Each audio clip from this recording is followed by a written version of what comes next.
Well, the showdown over local baby continues tonight. Livingston County officials have been demanding an address for little Naomi Burns since last week. Now, 7 investigator Heather Catallo has exclusive video that shows authorities did have the baby's last known address. Heather's here now with a look at what she's uncovered. Heather. Well, this saga certainly continues tonight. Child Protective Services workers told lawyers for the Burns family last Friday that they had a court order that required them to tell them baby Naomi's physical address. Tonight we have the video that shows what happened when a family member gave CPS that address.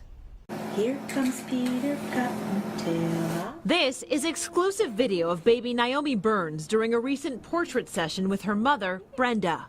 Brenda Burns is now in hiding because the police and Child Protective Services workers have come knocking twice in the last few weeks, even though Brenda has been cleared of all child abuse allegations. And they clearly continue to want to persecute the mother as if she's a perpetrator when she's been cleared by a jury as not being one. Elizabeth Warner is Brenda's attorney. A jury did convict Brenda's husband, Josh, of abusing Naomi.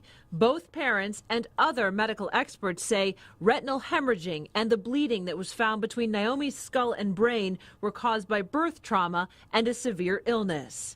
Josh is facing up to 10 years in prison and will likely lose his job as a commercial airline pilot. Without an income, Warner says Brenda was forced to move in with family friends. Now Warner says CPS workers from the Michigan Department of Human Services, or DHS, won't leave her alone.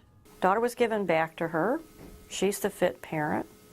And under our Constitution and the way that our Michigan Supreme Court case has interpreted it, they cannot put her child under supervision of DHS because that's what foster care is. It's supervision by DHS. Is there a Joshua here? No.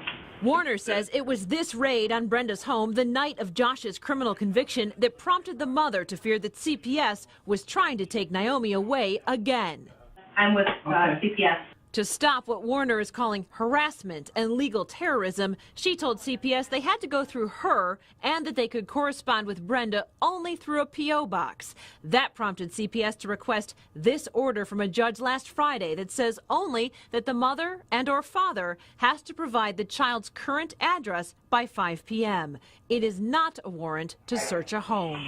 These lovely ladies just need to get an eye on a child. That's all they need. No one's home right now. They're not home at all? No. Okay. They live here, but they're not home. The address was provided, and about an hour later, a state trooper and CPS workers were at the door. It's just pure harassment. I really do not believe that Naomi would have been in any kind of danger. Matt Ekman and his wife let Brenda and Naomi move in, and Ekman was ready with the camera rolling on Friday. You have to have a court order to enter my home. Okay, that I do know. So you can supervise the child anywhere you want, but if you want to supervise the child in my home, you will need a court order. He refused to let them in. I don't believe that they are even remotely interested in Naomi's health. I think anybody who's any contact with Brenda knows that she's a very good mother, and she doesn't need the help of CPS breathing down her back. Livingston County prosecutors have maintained that the failure to provide Naomi's location causes concern that Josh Burns may be violating his no contact order with his daughter. Josh denies that and sent us this statement that says, quote, "In order to stop my wife and daughter from being harassed by the Livingston County Prosecutor's Office, CPS, and the Brighton Police Department, I offered to wear an ankle transmitter to provide them my location around the clock. None of these departments even responded to that, which reveals their true motives to abuse their power and continue to harass my family. Livingston County is drunk on power. They are the ones abusing my family," unquote. So obviously some strong words from them, but he offered to wear a tether. If the issue is the dad, he's offering to wear a tether or to be locked up in advance. And they wouldn't even answer that. So what are they actually accusing Brenda of doing? Well, there are no new abuse allegations, and that's why her lawyer says CPS has no actual jurisdiction in this case. All they keep saying is they're worried about the baby being with the convicted abuser, the dad. But as I just mentioned, he has offered to wear a tether and even to be locked up in advance of the sentencing to prove that he has not seen the baby. And because of this most recent police presence at her door, that's yet another reason that Brenda is now in hiding with Naomi. Prosecutors want a judge to order her to bring the baby to court next week. They're also asking for an order to get into the home where where they're staying. So they'll be back in court next week. It just seems devastating, especially if they lock the dad up and then you want to take the baby from the mom too, and she hasn't done anything. This family says they've absolutely been destroyed, and they maintain that they're both innocent. Obviously, Josh was convicted. He's gonna go to prison, but they say that he's innocent.